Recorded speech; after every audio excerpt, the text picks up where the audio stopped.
안녕하세요. 예, 안녕하세요. 머머다입니다. 오늘은 반품을 받았을 때 어떻게 하시나요, 여러분?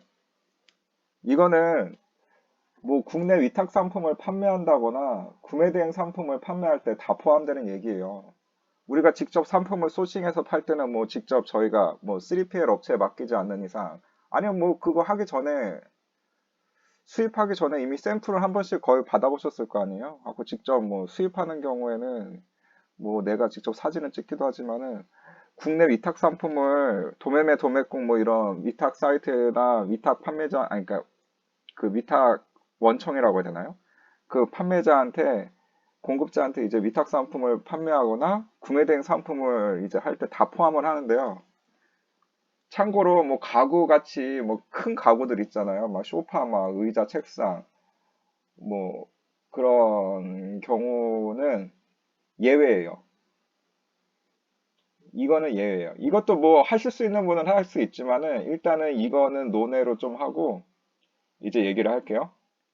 하고 보통 보면은 위탁 상품을 판매하시거나 구매된 상품 판매하시다 보면은 뭐 반품이 들어오는 경우가 있대요. 뭐 조금 흠집 있다고 뭐 반품한데 어떻게 하면 좋을까요? 막 뭐 어떻게 해서 무슨 사유를 해서 고객이 막 갑자기 뭐 환불을 해달라 반품을 해달라고 한다 하고 반품을 뭐 울며 겨자 먹기로 뭐 해줬다 뭐 그런 경우 있어요.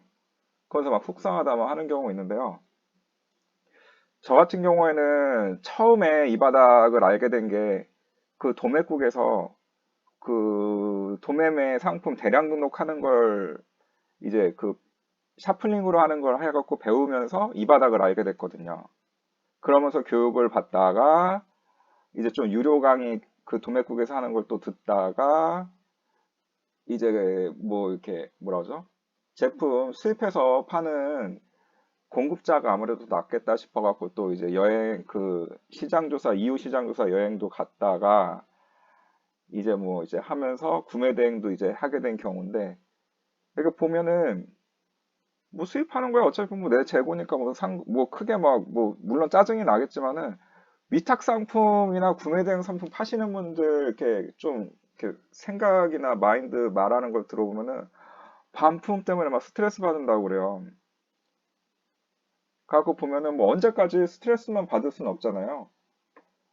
갖고 물론 같은 제품인 경우에 계속 반품이 들어온다고 하면은 그 제품을 안 파는 게 낫죠. 근데 그렇지 않고 그냥 고객이 좀 가끔 그런 거 있잖아요. 사이코 같은 고객 막 해갖고 말도 안 되게 그냥 막 반품 시켜달라고 하는 경우도 있거든요. 막 구매 대행 뭐 보름 정도 걸린다고 써놨는데 주문해놓고 다다음 날에 주문 취소해놓고 배송이 늦어서 주문 취소한다는 그 고객도 있으니까요. 아무튼 뭐 보면은 반품을 받았을 때 뭐 스트레스만 받지는 말자는 거예요. 보면은 뭐 위기를 기회로 삼자 이렇게 저는 그냥 생각을 또 교육을 받을 때 대량 등록해갖고 위탁 상품 팔 때 너무 또 스트레스만 받지 말라고 하더라고요. 대량 등록 그거 하면서 반품 받을 때. 그리고 막 반품 받을 때 무조건 내 주소로 뭐 받으면 안 되고 막 그 원 판매 공급처 거기로 주소로 막 받아야 되느니 물론 그렇게 보내야 되는 경우도 있지만은 근데 내가 그냥 받아도 되는 경우도 있어요. 그러니까 무조건 막 무슨 공급처하고만 막 해서 막 거기로 막 다 보내야 되느니 막 해서 압박감을 가지지는 않으셨으면 좋겠어요. 그 위기를 기회로 삼자. 그 내용을 보면은 결국에 보면은 팔리는 애들이 또 팔려요. 물론 처음 주문 들어온 게 뭐 반품 뭐 들어오는 경우도 있지만은 반품이 들어왔다고 해도 일단 팔린 거잖아요. 그럼 뭔가 어필할 수 있는 뭐 그런 매력이 있는 상품이라는 거죠.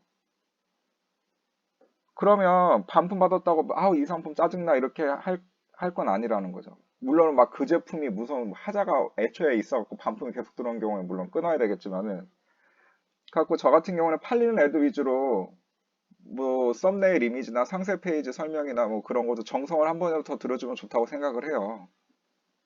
갖고 반품을 오히려 받아요. 제가 어느 때는 위탁 상품 같은 경우도 그렇고 물론 구매 대행도 뭐 물론 받아야 되지만 위탁 상품 같은 경우에도 받아요. 그냥 제가 몇 번은 받아요. 하고 받으면서 아, 이 제품 그 원래 공급처에서 이렇게 해줄 때는 뭐 이렇게 이미지상으로는 이렇게 했었는데 실제로 내가 받아보니까 아, 이 제품 포장이 대충 이런 상태구나. 그러니까 물건이 뭐 이런 구성으로 돼 있구나. 직접 내 눈으로 확인할 수 있는 기회가 될 수도 있잖아요. 그리고 보면은 그 물건이 막 무슨 뻐개져 갖고 막 그런 게 아닌 이상은 집, 집이나 사무실 주변 공원 있잖아요. 우리 사는 집이나 뭐 사무실 주변 공원이나 아니면 요즘 아파트, 신축 아파트나 뭐 기축 아파트 중에 좀 오래되지 않은 아파트들 그런 데 보면은 아파트 단지 내 이렇게 공원 조경 같은 거 예쁘게 해놓은 데 많아요. 아, 벤치 같은 데도 뭐 이렇게 테이블 해갖고 예쁘게 해놓은 데 있는데 그런 괜찮은 곳에서 제품 이렇게 뭐라 그러죠? 깨끗이 이렇게 닦은 다음에 이렇게 사진을 직접 촬영해서 그 제품 썸네일 이미지나 상세 페이지를 한번 이렇게 만져주세요. 그게 참 괜찮은 방법이고 저도 좀 효과를 좀 많이 보고 있어요. 누구나 다 똑같은 뭐 썸네일 이미지 쓰고 하면은 억지로 막 묶여갖고 최저가인 사람이 막 그 판매량 막 다 이제 몰아가는 경우도 있잖아요.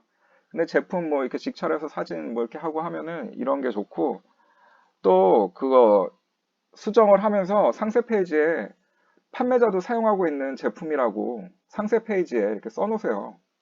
그럼 고객이 이걸 얘가 진짜 쓰면서 그거 한 건지 반품 받아서 그거 한 건지 모르잖아요. 어떻게 보면. 가끔 막 뭐 이렇게 뭐 귀걸이나 뭐 스카프 같은 경우에는 그냥 이렇게 착용해요. 갖고 아 저도 뭐 이렇게 계절에 이렇게 해서 착용하는 뭐 이렇게 저도 사용하고 있는 제품입니다. 이렇게 상세 페이지도 써놓고 아니면 내가 직접 착용하고 있는 걸 찍어갖고 썸네일 사진에서 올리면 더 좋겠죠. 그 제품을 또 줄자를 가지고 크기도 직접 이렇게 해서 올리세요. 내가 직접 사용하면서 이렇게 크기 이렇게 해서 했다. 실제로는 이렇다, 길이. 그러니까 이 길이 이런 거 참고를 해달라. 그리고 제품을 단면적인 거 말고 그 위, 아래 뭐 대각선 이렇게 항공 모드로 해서도 이렇게 그 각도로도 찍어보고 앞뒤, 그 구석구석 이렇게 손으로도 이렇게 들어갖고 이렇게 또 촬영도 해보고 벤치 위나 테이블 위, 잔디밭 위에도 이렇게 나가고 이렇게 촬영도 해보고 예, 그 사진도 이것저것 이렇게 다양하게 한번 찍어보세요. 좋은 때. 그리고 상세 페이지에 이 내용도 쓰면 돼요. 좋아요. 아, 이 제품 써보니까 이러이러한 점이 좋아요. 상세 페이지에 이렇게 써보세요. 저도 사용하고 있는데 이러이러한 점이 좋더라. 써보니까. 뭐 이런 거 넣어주시면 되고 그 다음에 뭐 그런 거 이제 또 추가로 이렇게 써놓으시면 좋은 게 구매 대행 상품 같은 경우에는 뭐 중국에서 이렇게 오는 상품이기 때문에 약간 스크래치나 그런 게 있을 수 있다. 이거에 대한 반품은 불가하니 구매 시 신중한 구매 부탁드린다고 이런 내용도 써놓으시면 좋아요. 그래갖고 단톡방 이렇게 뭐 위탁 판매나 구매 대행 뭐 이런 거 보면은 반품 받아갖고 아우 반품 받아서 막 짜증나 막 이렇게 뭐 하고 하는데 반품 받아서 뭐 원래 공급자나 뭐 해갖고 뭐 연락해서 뭐 반품을 안 해준대요 막 해서 짜증난다고 하는데 물론 반품되는 사유가 있으면 뭐 공급자들도 반품을 해줘야 되겠죠. 그런 경우에는 뭐 도매국이나 뭐 어디 다른 그런 사이트, 도매 사이트 그 고객센터에다 연락해갖고 중재를 요청하시면 뭐 되는 거고. 일단 이렇게 해서 보면은 썸네일 사진 이렇게 하고 만지고 상세 페이지도 이렇게 만지고 뭐 더 나아가시면 뭐 망고보드나 뭐 미리 캠퍼스에서 이렇게 해갖고 제품 상세 페이지 이렇게 따로 내 스타일에 맞게 딱 만져갖고 올려주시면 좋아요. 아니면은 그것도 귀찮으면 글그림 하시면 돼요. 그렇게 하시면은 아무래도 이제 좀 좋죠. 남들하고 또 이제 딱 들어가는데 상세 페이지 다 똑같아. 썸네일 다 똑같아. 그러면 결국에 고객이 무슨 제품 사겠어요? 가격 싼 거 사죠. 저 같아도 그러거든요. 썸네일 사진 똑같지. 상세 페이지 같지. 그럼 결국엔 가격 싼 데 찾아가는 거예요. 그러니까 좀 나만의 차별화되는 걸 좀 이제 키워야 돼요. 이런 거 하면. 그러니까 팔리는 게 팔리니까 또 반품이 들어오는 거잖아요.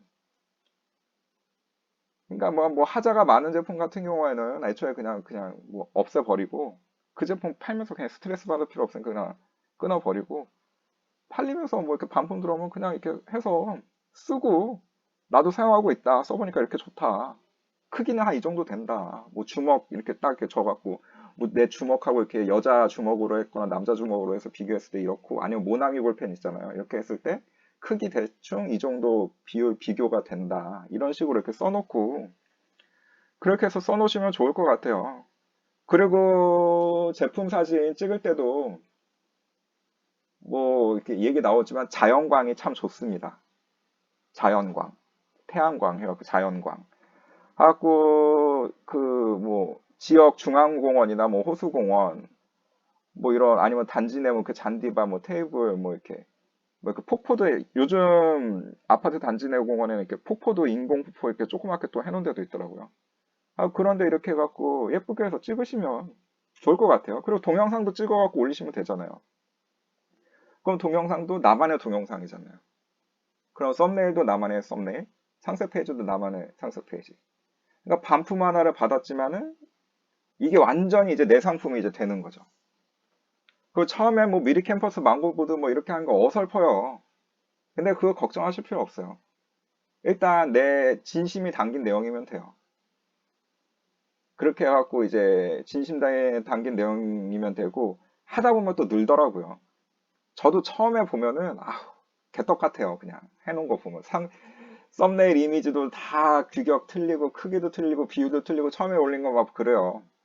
근데 나중에 이렇게 올린 거 보면은 다 이제 스마트 스토어 같은 경우에 1000 곱하기 1000 썸네일 이미지 이제 하고 막 이렇게 해갖고 이제 규격 다 해갖고 이제 올리긴 하는데 그렇게 하면서 배운다고 생각하고 그냥 마음 편히 너무 반품 이제 받았다고 걱정 안 하셨으면 좋겠어요. 그래서 오늘 이제 내용은 위기를 기회로 삼자. 반품은 또 하나의 뭐 이렇게 새로운 판매를 위한 전략? 그렇게 오늘 내용은 이제 다뤄봤습니다. 예, 오늘 영상 들어주셔서 감사합니다.